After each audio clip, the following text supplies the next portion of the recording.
Home screamed by the river. Nom, why so foolish? I'd rather die than live without you. The letter in her hand revealed a painful truth. The river flows quietly through my village, carrying cool breezes and the whispers of memories. It's not wide, not deep, but to me and Huang, it was an entire world. Every summer afternoon, when the blazing red sun sank behind the bamboo groves, we'd run barefoot down to the riverbank, holding banana leaves folded into boats, letting them drift along the current. Huang always laughed loudly, her long black hair fluttering in the wind, her eyes shining like two stars in the night sky. "Nam, look, my boat's gone farther than yours," she'd cheer, pointing at her leaf boat drifting lazily. I'd pretend to frown, but inside I just wanted to burst out laughing. Huang always won, whether it was a game or anything else. She was born to shine. We were twins, but no one believed it. Huang was petite and lovely, her skin fair and rosy like a freshly bloomed lotus petal. And me, I was skinny, dark-skinned, my hands calloused from gathering firewood and catching fish. Mom used to joke, "Nam is the earth, Huang is the flower. The earth has to cherish the flower, son." I didn't mind. To me, Huang was everything. She was the joy on days when rain leaked through our roof, the hope in meals of just boiled yam and plain salt. That year, we were 12. Dad was still strong, pedaling his bike to the fields every day, his bare shoulders tanned and glistening with sweat. Mom sat by the porch, her hands deftly rolling cakes, softly humming a folk song. Our home was poor, but warm. Our parents said that as long as we studied hard, everything would change someday. Huang really did excel. She always topped the class, praised by teachers, loved by friends. As for me, I barely passed my subjects, but I loved to draw. I'd often sit by the river, scratching strange shapes into the mud with a stick, tall houses, cars, things I'd seen on old Uncle Two's rickety TV. "One day, I'll study art in the city," I once told Huang. She nodded, her eyes sparkling. "And I'll become a teacher, teaching the kids in our village." But dreams are never easy. That year's flood came suddenly, swift as a nightmare. The river rose high, sweeping away rice fields, sweeping away my parents. I still remember that night, the rain lashing my face, freezing cold. Dad yelled, "Nam, take Huang and run!" I grabbed her hand, pulling her to the highest mound in the village. When the water receded, it was just me and Huang, two orphaned kids standing amid the ruins. Our parents were gone. Our home was gone. Only the river remained, still flowing, as if it knew nothing of our pain. I was 15 when I decided to drop out of school. Huang cried, clinging to me. "Don't quit, brother. I'll beg the teacher to let me attend fewer classes. I'll work extra." But I shook my head. "You have to study, Huang. One of us has to escape this village." I didn't say it out loud, but I knew. Huang was my only hope. If she succeeded, I'd be happy too. I started working. At dawn, I'd go to the fields to pick up stray grains of rice. At noon, I'd pedal a bike to deliver water for roadside stalls. My hands grew rougher, my back ached, but I didn't complain. Every coin I earned I saved for Huang, for books, notebooks, school fees. She studied harder and harder. The teacher said if she kept it up, she'd win a scholarship to the city.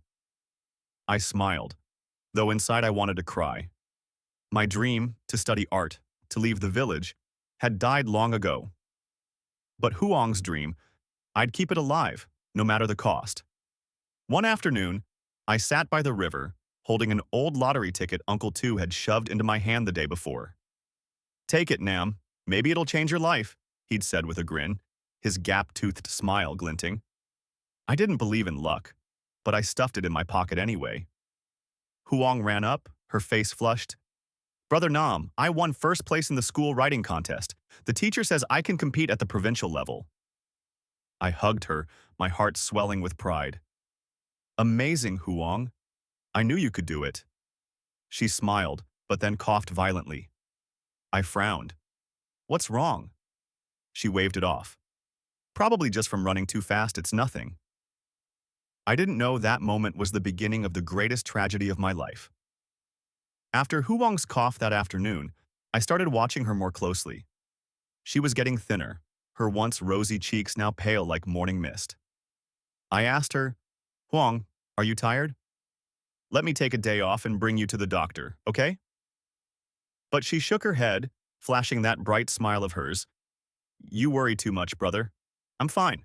It's probably just from studying too much and not sleeping enough. I nodded, but my heart wasn't at ease.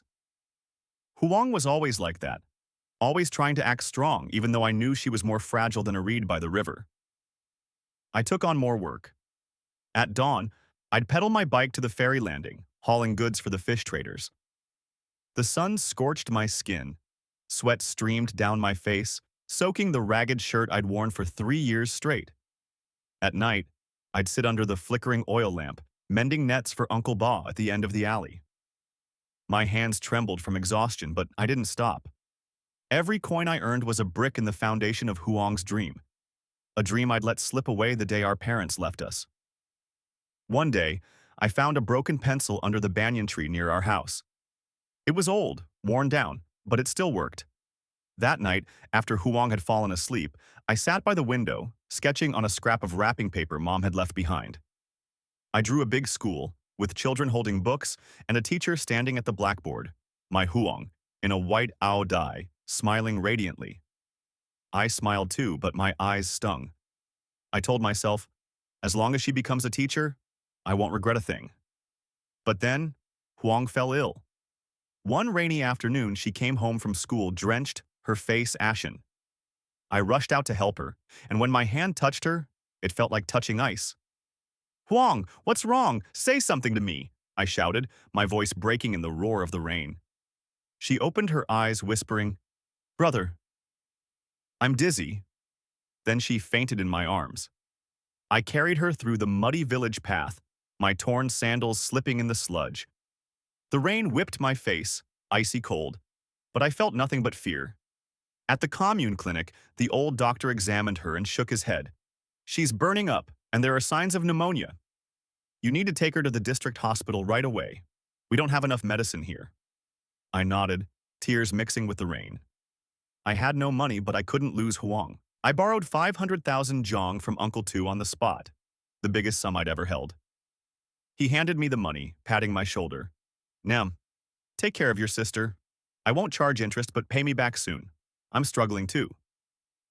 I nodded, my heart heavy. On the bumpy bus ride to the district, Huang lay in my lap, her breathing faint.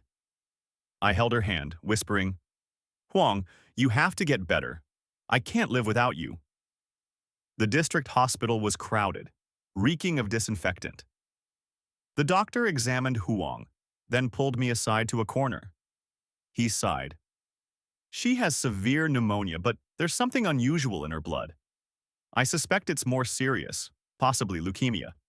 You'll need tests at the provincial hospital to confirm. I stood frozen, my mind blank. Leukemia? How could that be? Huang was only 17, with her whole future ahead of her. I dropped to my knees, begging, Doctor, please save her. I'll do anything, I beg you. He helped me up, his voice low. Calm down, son. For now, take her to the province. But I'll be honest. If it's leukemia, the treatment cost will be steep. Prepare yourself. I nodded, but my heart shattered. Prepare myself? I had nothing but calloused hands and a leaking shack. That night, Huang lay in the hospital bed, eyes closed. I sat beside her, watching her as tears fell one by one. I remembered the days we sat by the river, launching leaf boats, promising we'd escape this village together. Now that dream felt so far away. I pulled the old lottery ticket from my pocket, rubbing it absently. If I win, I'll save Huang, I thought, though I knew it was a foolish idea. The next morning, I biked back to the village, gathering every bit of savings, 1 million zhong, scraped together over 2 years. I sold Dad's bicycle, his last keepsake, for 300,000 zhong. I scraped together everything, just enough to get Huang to the provincial hospital. On the bus, she woke up, grasping my hand. Brother Nam, I'm sorry for making you suffer. I smiled, wiping my tears. Silly, you're my sister. Suffering for you is my happiness. The provincial hospital was bigger, but colder. After 2 days of tests, the doctor called me into his office. He set a paper on the table, his voice heavy. I'm sorry to say this. Your sister has leukemia, stage 2. With timely treatment, we can extend her life. But the initial cost is 200 million jong, not counting later chemotherapy. What's your family's decision? I collapsed to the floor, my head spinning. 200 million? I couldn't earn that in a lifetime. Through the glass door, I saw Huang on her bed, an IV in her arm, her eyes sunken. I clenched my fists, vowing, even if I die, I'll save her.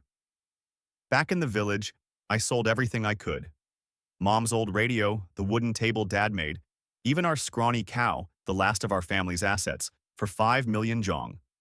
I borrowed another 2 million from Uncle Tu, promising to repay him no matter what. But it was like pouring salt into the sea. I needed 200 million, and I had less than 10. That night, I sat by the river, clutching the crumpled lottery ticket. A light rain fell, soaking the thin paper. I didn't believe in luck, but I had no other choice. I biked to town, found an old internet cafe, and checked the numbers online. My hands shook as I typed 479215. The screen flashed, then displayed, "Congratulations, you've won the jackpot, 10 billion jong." I burst into tears, not from joy but from fear. Fear that it was a dream. Fear I'd wake up and see Huang still fading away. I ran to a photocopy shop, printed the results, then raced to the provincial hospital. On the way, I stopped at the lottery office, hands trembling as I handed over the ticket. They checked it, confirmed it, and said, "You're the sole winner. Come back tomorrow to claim the prize." I nodded, tears streaming down my face. I had 10 billion, enough to save Huang, enough to change our lives. But when I reached the hospital, I saw Huang sitting up in bed, holding the sketch I'd made, the one of her as a teacher in front of a school. She smiled weakly. "Brother Nam, I love this drawing. One day, I'll be a teacher like you drew, right?" I nodded, pulling her into a hug. "Yes, you will." I promise I didn't know that fate was preparing one final, cruel blow, more merciless than anything before. The next day, I stood at the lottery counter, gripping the crumpled ticket. The clerk in uniform smiled, handing me a form. "Sign here, and you'll get 10 billion after taxes. Congratulations." I nodded, but my heart wasn't happy. 10 billion, a sum I'd never dared dream of, was now just a number to trade for Huang's life. I signed, my handwriting shaky like my trembling heart. On the way back to the hospital, I stopped at a shop, buying a soda and a meat-filled banh mi. Huang's favorite from when we were kids. I wanted her to smile, even just once before I told her about the money. But when I stepped into her room, I saw her lying on her side, clutching my sketch, her eyes shut tight. I set the banh mi on the table, calling softly, "Huang, wake up and eat. I got you a banh mi." She opened her eyes, a faint smile spreading across her lips. "Brother Nam, I dreamed you drew a huge school with a river running through it. I was there teaching the kids to sing." I sat beside her, stroking her hair. "You'll do it, Huang. I just got money, enough to treat you. Don't worry anymore, okay?" Her eyes lit up a little. "Really, brother? How'd you get so much money?" I laughed, hiding the ache inside. "I won the lottery. Just luck. Rest now. Tomorrow I'll handle things with the doctor." She nodded, but her hand still clung to mine. "Don't do anything reckless for me, you hear? I don't want you to suffer more." I nodded, avoiding her gaze. I was afraid she'd see what I was hiding. That night, I couldn't sleep. I sat by her bed, listening to her steady breathing, thinking of the years gone by. I remembered the first time she sang for me, her voice clear as the river in summer. I remembered the nights she studied under the oil lamp while I mended nets beside her, just to make sure she wasn't cold. I'd given up everything for Huang, and I didn't regret it. But now, with money in my hands, I felt uneasy. Would 10 billion really be enough to save her? The next morning, I met with the head doctor. He held Huang's test results, his voice grave. "Nam, I have good news and bad news. The good news is her condition can be treated with chemotherapy and a bone marrow transplant. With the 10 billion you've just won, there's a 70% chance of success. But the bad news is, he paused, looking at me as if weighing his words. I pressed him. Tell me, doctor, I can handle it. He sighed. You need to get tested too. Leukemia can be hereditary. If you have it as well, this money will only be enough to save one of you. Do you understand what I mean? I stood there, stunned. Hereditary? I'd never considered it. Our parents died in the flood. No one knew if they'd been sick. But if I had it too, everything would collapse. I agreed to the test, though inside I wanted to run. 3 days later, the results came. The doctor called me into his office, placing a paper in front of me. You have leukemia, stage 1. If you don't start treatment now, you've got 2 years at most. But if you treat it alongside your sister, the cost doubles, 20 billion. With the 10 billion you have, you'll have to choose. Save yourself or save her. I held the paper, my hands shaking. I didn't cry, didn't scream. I just stared at the words stage 1 and thought of Huang. She was young, with dreams, with a whole life ahead. And me? I'd lived enough to see her grow, enough to know she was the most precious thing I had. I didn't need 2 more years. I just needed Huang to live. I stuffed the results into my pocket, keeping it from Huang. I told the doctor, save her. Use all 10 billion to treat Huang. I don't need it. He looked at me, his eyes red. Are you sure? Without treatment, you'll die. I nodded. I'm sure. But don't tell her. I want her to live without guilt. The doctor sighed, scribbling in her file. All right. We'll start chemo next week. Prepare yourself. I nodded, stepping out of the room, my heart both light and heavy. I'd chosen death to give her life, but I had to act well, so she wouldn't suspect a thing. Huang began chemotherapy. Those first days she was so weak, her hair fell out, her eyes sank deeper. I sat by her side, telling stories of the past. How we caught fish by the river, how I once fell in chasing her leaf boat. She smiled, though each smile seemed to drain her last strength. Brother Nam, I miss the river so much. When I'm better, take me back there, okay? I nodded. Sure, I promise. But I knew I couldn't keep that promise. My body weakened by the day. I coughed more, sometimes spitting blood, but I hid it from Huang, claiming it was just a cold. I didn't want her to worry. I wanted her to believe that when she recovered, we'd return to the village, sit by the river like before. One afternoon, Huang asked to go outside to see the sun. I pushed her wheelchair, my hands trembling from fatigue.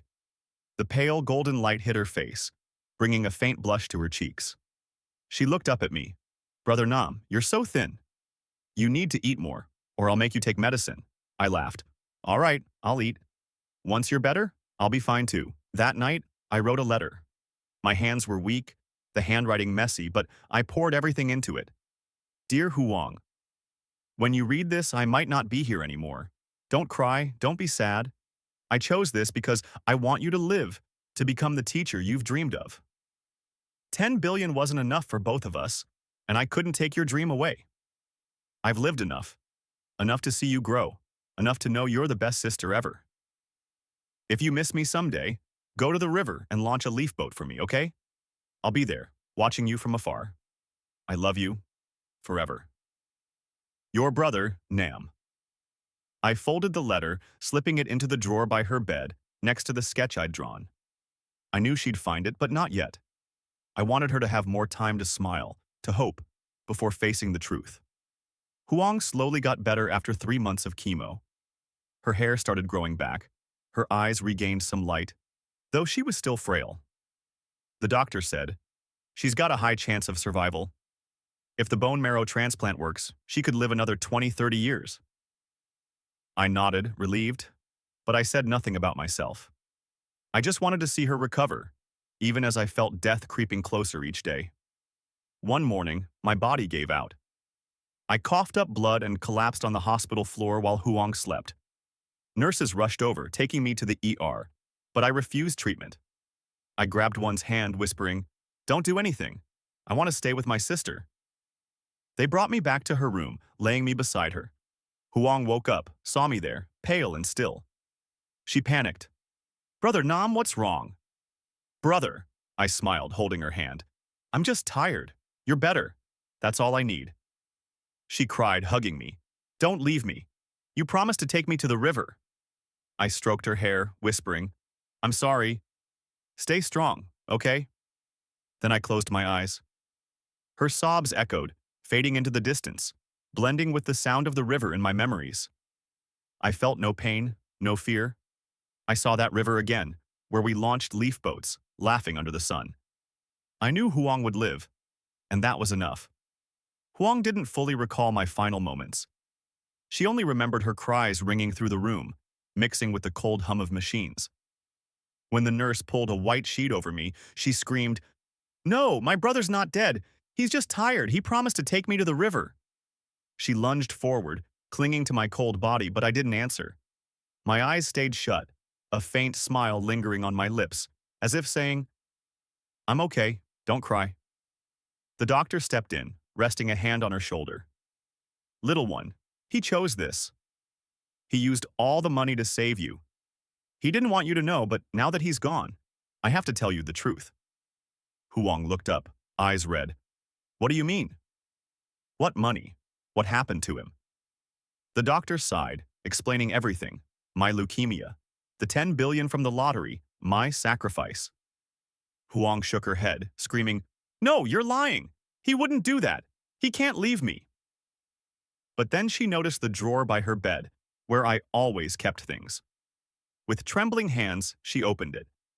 Inside was the sketch of her as a teacher and a folded letter in my shaky handwriting. She unfolded it, reading each line, her heart breaking. "Dear Huang, when you read this, I might not be here anymore. Don't cry, don't be sad. I chose this because I want you to live, to become the teacher you've dreamed of. 10 billion wasn't enough for both of us, and I couldn't take your dream away. I've lived enough to see you grow, enough to know you're the best sister ever. If you miss me someday, go to the river and launch a leaf boat for me, okay? I'll be there, watching you from afar. I love you, forever." Your brother, Nam Huang, collapsed to the floor, the letter slipping from her hands. She sobbed until her voice gave out, her cries echoing through the hospital halls. "Brother Nam, why were you so foolish? Why didn't you tell me? I'd rather die than let you go." She clutched the sketch to her chest, tears soaking my clumsy lines. She couldn't believe that her brother, the one who always laughed, always protected her, had quietly chosen death so she could live. In the days that followed, Huang was like a ghost. She wouldn't eat, wouldn't speak. The doctors sedated her to make her sleep, but each time she woke, she cried again. She remembered our afternoons by the river, my voice calling, "Huang, slow down or you'll fall." She remembered my rough hands, the ones that worked to exhaustion to put her through school. And now, those hands were cold, buried beneath the earth. A week later, Huang was discharged from the hospital. The doctor handed her a small bag. My last belongings, the broken pencil, the sketch on the scrap of wrapping paper, and the crumpled lottery ticket. She held them, tears falling again. She whispered, "Brother Nam, I'm sorry. I don't deserve your sacrifice." Huang returned to the village on the last bus of the day. She sat by the window, staring at the river flowing silently past. The water was still clear, still cool, but there was no more of my laughter, no more leaf boats drifting in the breeze. She hugged the little bag to her chest, her heart empty.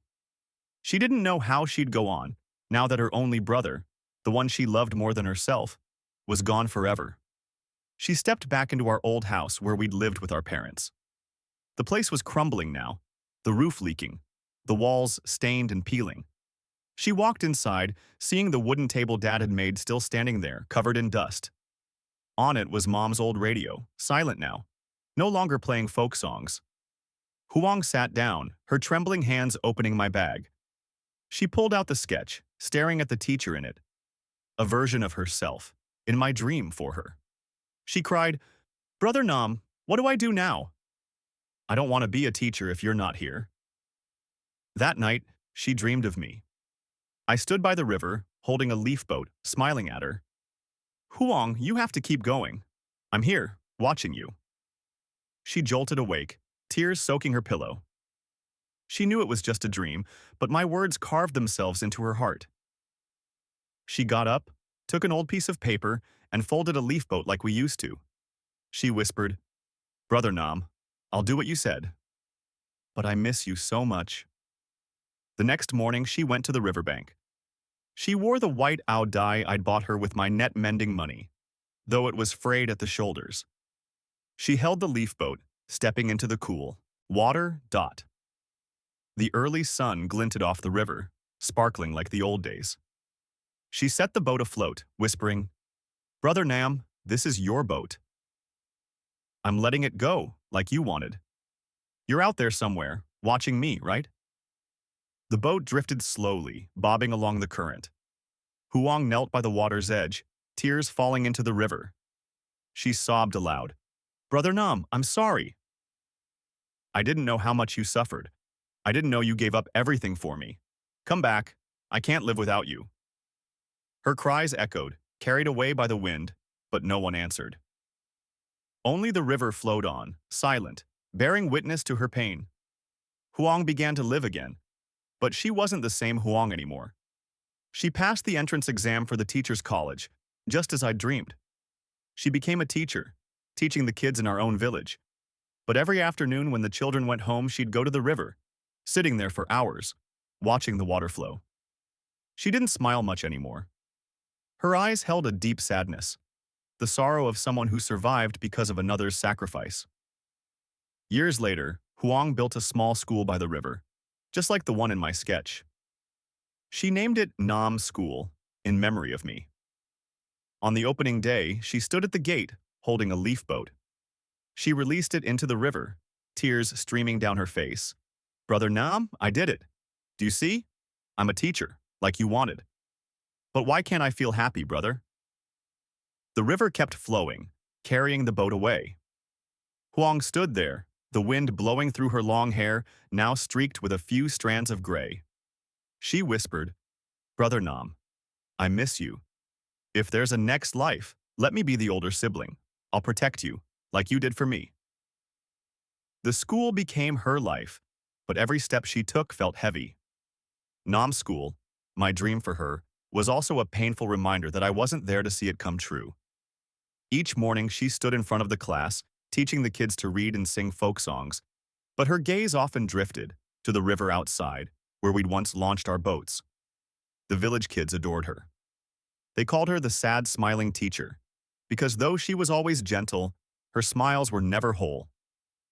One day, little Lon, a third grader, tugged at her sleeve, asking, Teacher, why do you always look at the river? Are you looking for something?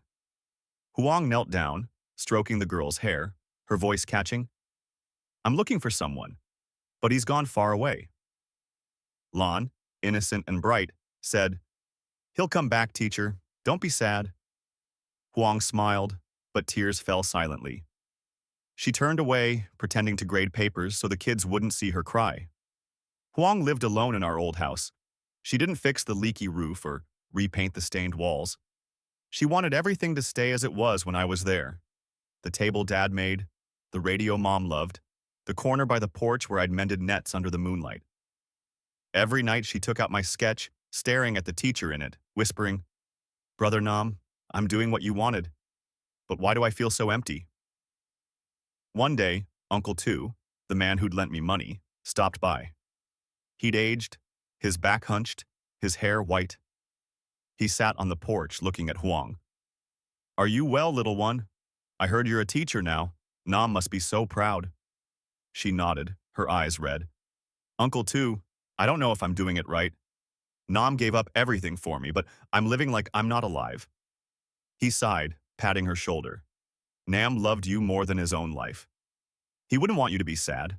Live well. That's how you repay him. His words cut like a knife. Huang knew he was right, but she couldn't stop blaming herself.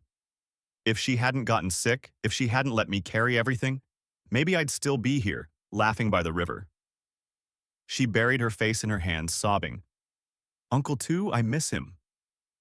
I want him back, even just once. Huang started keeping a journal. She bought a small notebook and, every night under the oil lamp, wrote down memories of me.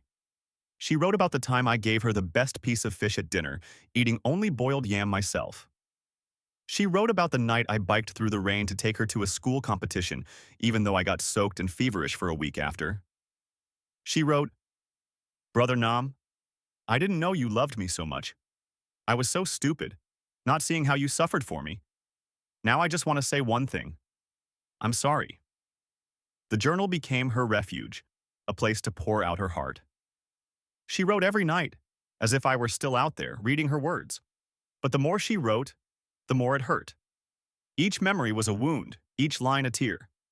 She asked herself, what am I living for when the most important person is gone? One afternoon, she took the journal to the river. She sat on the bank watching the water flow quietly. She opened it, reading the last entry. "Brother Nam, today I taught the kids to sing Homeland. I remembered you singing it, your voice rough but warm. I want to hear you sing again, even if it's just in a dream." She closed the book, clutching it to her chest, and cried. She didn't know that a storm was coming, one that would bring both hope and new tragedy into her life. One day, while she was teaching, a stranger appeared at the school gate. He wore a faded shirt, his hair flecked with gray, his eyes deep as if they held a long story. He stood there, watching her teach through the window, saying nothing. When class ended, he approached, his voice low. "You're Huang, Nam's little sister, right?" She startled, staring at him. "Who are you?" "How do you know my brother?" He gave a sad smile. "I'm Hung, an old friend of Nam's. We used to catch fish by the river when we were kids. I've been away a long time, just came back." Huang nodded, but her heart churned. I'd never mentioned to Hung, but something in his eyes felt familiar. Like my eyes, gentle yet full of pain. Hung sat down on the porch beside Huang, his hands clasped tightly as if holding back something heavy. He spoke slowly. "Nam and I were inseparable back then. We'd spend hours by the river, fishing, swimming, dreaming about getting out of this village. He was the bravest kid I knew." Huang listened, tears rolling down her cheeks.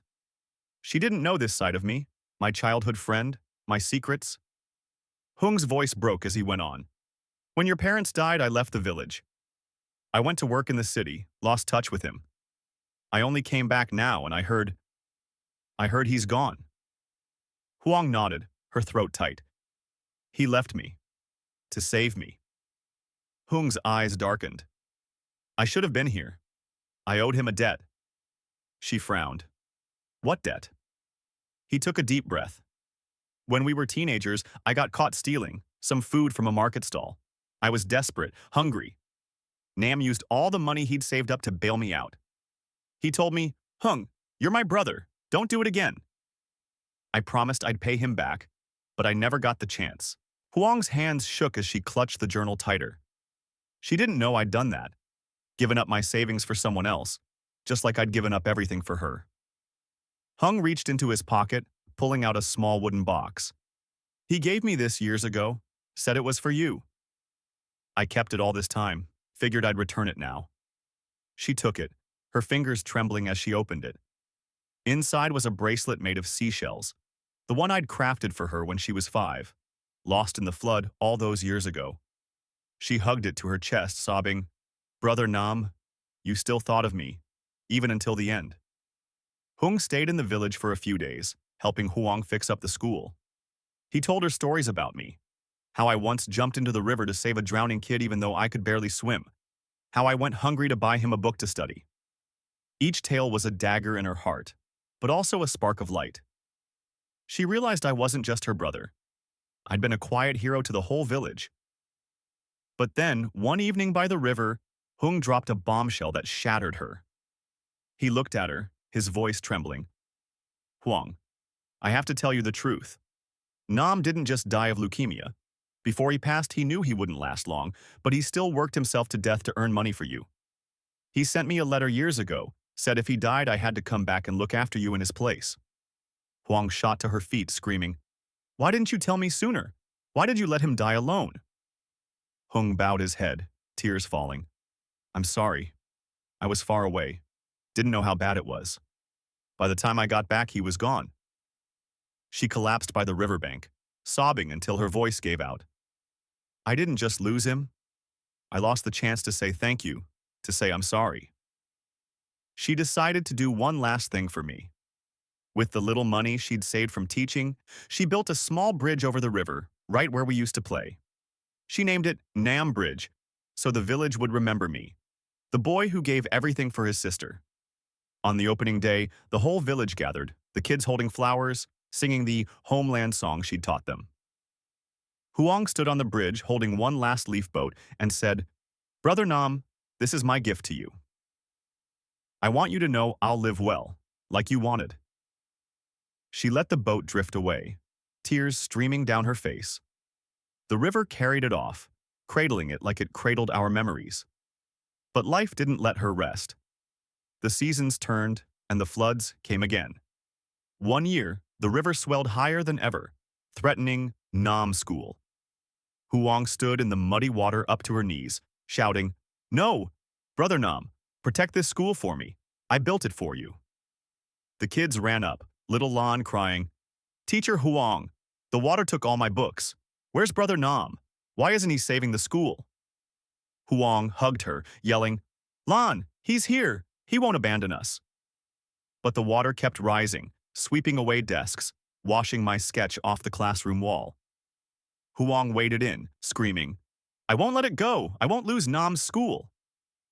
The water reached her chest, but she clung to the sketch, refusing to let go. Uncle Tu rushed over, bellowing, Huang, you're crazy. Get out, the flood will take you. She turned, eyes blazing. Uncle Tu, this is Nam's school. I'll die before I let it go. He plunged in, dragging her out, shouting, If you want to die, die alone. Don't make me lose another kid, she thrashed, screaming. You don't understand. Nam gave his life for me. I have to keep this school. The current surged, knocking her down, but Uncle Tu held her tight, yelling, Huang, you living is how you keep Nam alive. The school's gone, you can rebuild it. But if you die, what do I tell him? Voice broke as he went on. When your parents died, I left the village. I went to work in the city, lost touch with him. I only came back now and I heard he's gone. Huang nodded, her throat tight. He left me. To save me. Hung's eyes darkened. I should have been here. I owed him a debt. She frowned. What debt? He took a deep breath. When we were teenagers, I got caught stealing. Some food from a market stall. I was desperate, hungry. Nam used all the money he'd saved up to bail me out. He told me, Hung, you're my brother. Don't do it again. I promised I'd pay him back, but I never got the chance. Huang's hands shook as she clutched the journal tighter. She didn't know I'd done that. Given up my savings for someone else, just like I'd given up everything for her. Hung reached into his pocket, pulling out a small wooden box. He gave me this years ago, said it was for you. I kept it all this time, figured I'd return it now. She took it, her fingers trembling as she opened it. Inside was a bracelet made of seashells, the one I'd crafted for her when she was 5, lost in the flood all those years ago. She hugged it to her chest, sobbing, Brother Nam, you still thought of me, even until the end. Hung stayed in the village for a few days, helping Huang fix up the school. He told her stories about me. How I once jumped into the river to save a drowning kid even though I could barely swim. How I went hungry to buy him a book to study. Each tale was a dagger in her heart, but also a spark of light. She realized I wasn't just her brother. I'd been a quiet hero to the whole village. But then, one evening by the river, Hung dropped a bombshell that shattered her. He looked at her, his voice trembling. Huang, I have to tell you the truth. Nam didn't just die of leukemia. Before he passed, he knew he wouldn't last long, but he still worked himself to death to earn money for you. He sent me a letter years ago, said if he died, I had to come back and look after you in his place. Huang shot to her feet, screaming, Why didn't you tell me sooner? Why did you let him die alone? Hung bowed his head, tears falling. I'm sorry. I was far away, didn't know how bad it was. By the time I got back, he was gone. She collapsed by the riverbank, sobbing until her voice gave out. I didn't just lose him. I lost the chance to say thank you, to say I'm sorry. She decided to do one last thing for me. With the little money she'd saved from teaching, she built a small bridge over the river, right where we used to play. She named it Nam Bridge, so the village would remember me, the boy who gave everything for his sister. On the opening day, the whole village gathered, the kids holding flowers, singing the homeland song she'd taught them. Huang stood on the bridge, holding one last leaf boat, and said, Brother Nam, this is my gift to you. I want you to know I'll live well, like you wanted. She let the boat drift away, tears streaming down her face. The river carried it off, cradling it like it cradled our memories. But life didn't let her rest. The seasons turned, and the floods came again. One year, the river swelled higher than ever, threatening Nam School. Huang stood in the muddy water up to her knees, shouting, No, Brother Nam, protect this school for me. I built it for you. The kids ran up, little Lan crying, Teacher Huang, the water took all my books. Where's Brother Nam? Why isn't he saving the school? Huang hugged her, yelling, Lan, he's here. He won't abandon us. But the water kept rising, sweeping away desks, washing my sketch off the classroom wall. Huang waded in, screaming, I won't. Let it go. I won't lose Nam's school. The water reached her chest, but she clung to the sketch, refusing to let go. Uncle Tu rushed over, bellowing, Huang, you're crazy. Get out. The flood will take you. She turned, eyes blazing. Uncle Tu, this is Nam's school. I'll die before I let it go. He plunged in, dragging her out, shouting, If you want to die, die alone. Don't make me lose another kid. She thrashed, screaming, You don't understand. Nam gave his life for me. I have to keep this school. The current surged, knocking her down, but Uncle Tu held her tight, yelling, Huang, you living is how you keep Nam alive. The school's gone. You can rebuild it. But if you die, what do I tell him? She crumpled, clutching the soaked sketch, sobbing. Brother Nam, I'm sorry.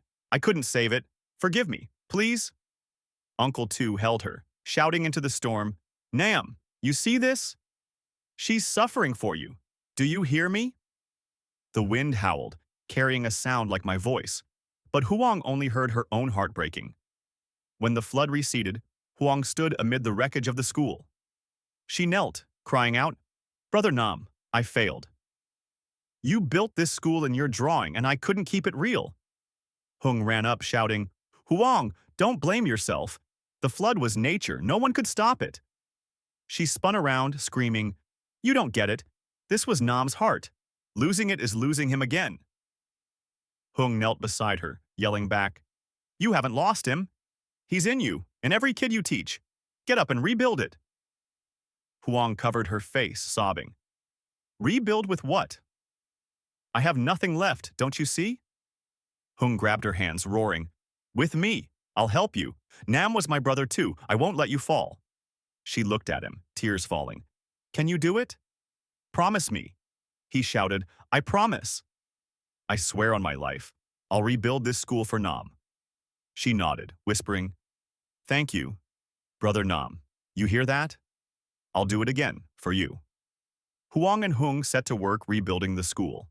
The villagers pitched in, the kids carrying small bricks. Huang stood in the middle of the site, shouting, Brother Nam, do you see? I'm not giving up. This school is yours, and I'll make it beautiful.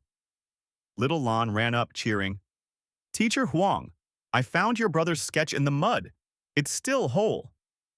Huang hugged the muddy drawing, crying, Lan, thank you. Brother Nam, you're still here with me, right? Hung stood beside her, yelling, Huang, look around. The whole village is helping. Nam hasn't left you. She turned, shouting, You're right. He's here, in every brick, every drop of sweat. She threw herself into the work, calling out, Everyone, keep going. We're doing this for Nam, the villagers chanted back. For Nam! For Nam! Their voices thundered, drowning out the river's flow. Nam School rose again, stronger this time. Under the moonlight, Huang stood in the yard shouting, Brother Nam, Look at this. I did it. For you. For us. Her voice echoed, piercing the night. Lan hugged her legs, chirping, Teacher Huang, Brother Nam must be so happy. I saw him smiling in my dream last night. Huang knelt, holding her tight, sobbing, Lan, really? He smiled at you? Did he say anything? Lan nodded, shouting, Yes, teacher, he said, Lan, tell Huang not to cry anymore. I'm so happy. Huang squeezed her, crying out, Brother Nam, you hear me? I won't cry anymore. I'll live. I'll teach. I'll make you happy. Hung chimed in. Huang listened to her.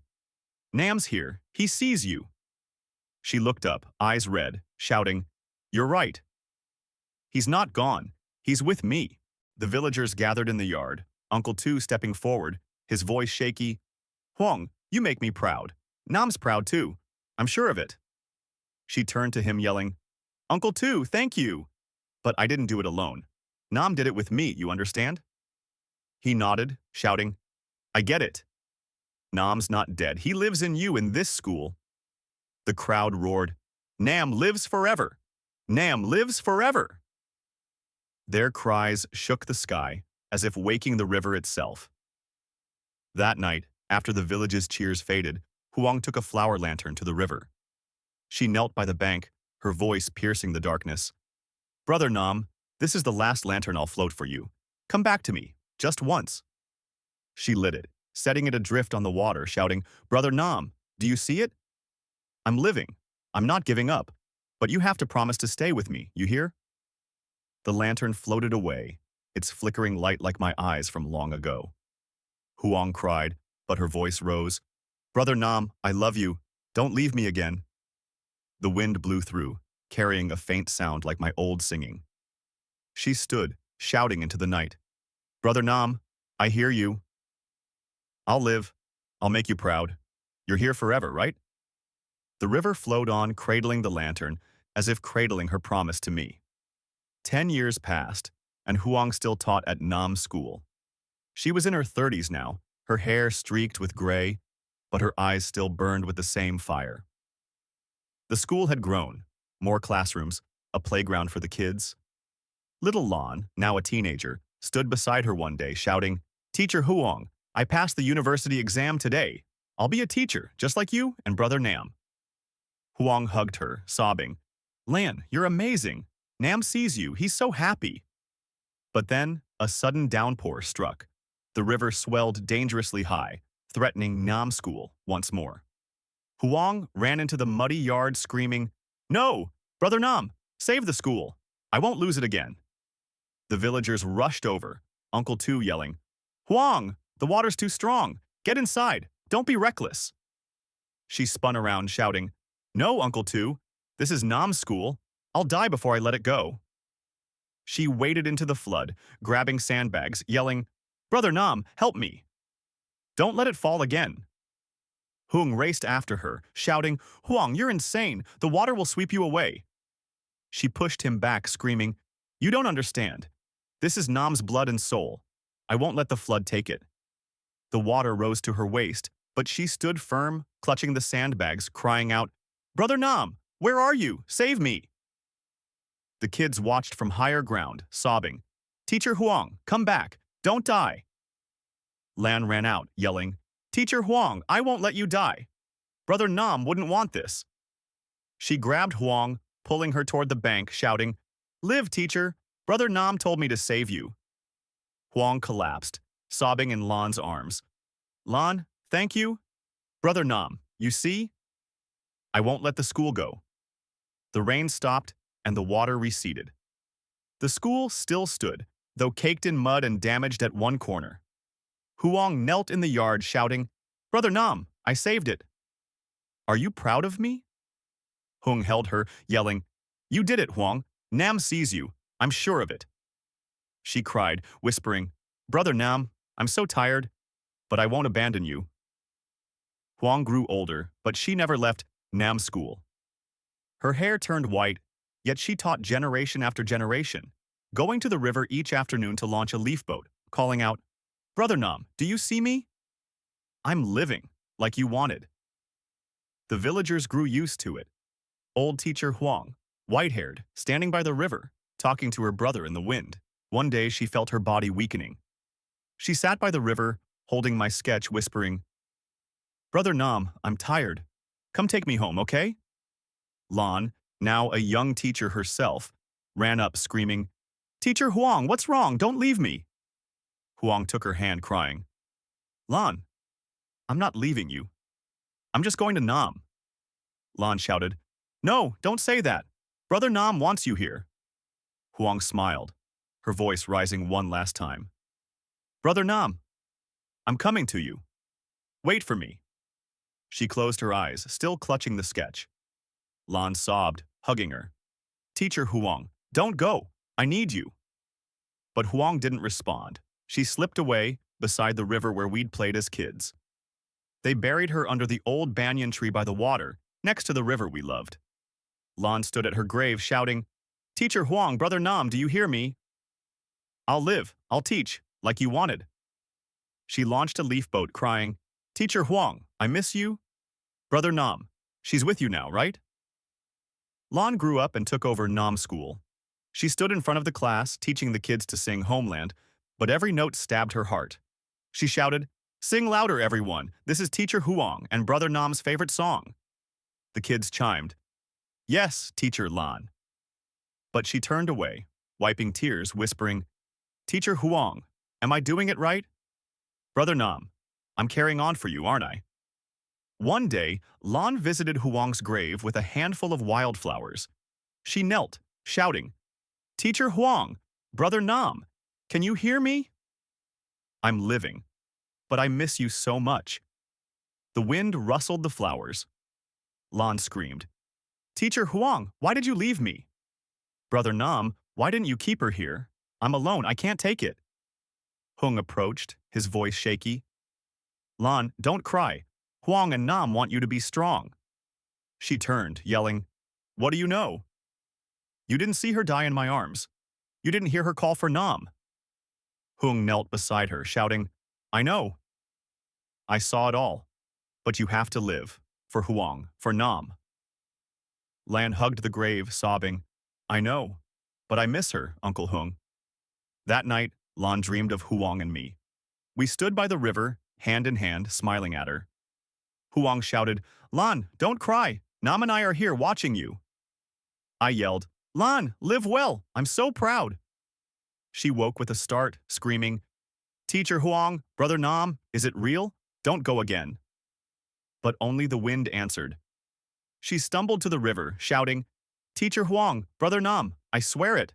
I'll live, I'll teach, I'll make you happy. But you have to stay, do you hear me?" She launched a leaf boat, screaming, "This is my oath. Do you see it?" The river flowed quietly, carrying the boat away, as if delivering her promise to us. Years later, Lan became the principal of Nam School. She built a small library, naming it Huang Nam Library, to honor the two people she loved most. On the opening day, she stood before the village shouting, "Listen, everyone, this library is for Teacher Huang and Brother Nam. They gave their lives for me, for this school." The crowd clapped, Uncle Tu yelling, "Lan, you're incredible. Huang and Nam must be smiling up there." But then, a flood worse than any before roared in.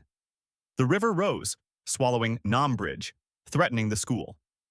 Lan ran out, screaming, "No! Teacher Huang, Brother Nam, save it! I won't lose it!" She grabbed sandbags, shouting, "Help me, everyone! This is Huang and Nam's school." The villagers joined her, chanting, "Save the school! Save the school!" Hung rushed over, yelling, "Lan, you're mad! The water's too strong! Get out!" She turned, shouting, "No, Uncle Hung! This is their lifeblood! I'll die before I let it go!" The flood surged, knocking her down, but she clung to a sandbag, screaming, "Teacher Huang, Brother Nam, help me! Don't let it fall!" A student cried out, "Teacher Lan, come back! I don't want to lose you like Teacher Huang." Lan heard him, shouting, "I won't die! Huang and Nam won't let me." She crawled to the bank, hugging the boy, sobbing, "Thank you. I'm alive."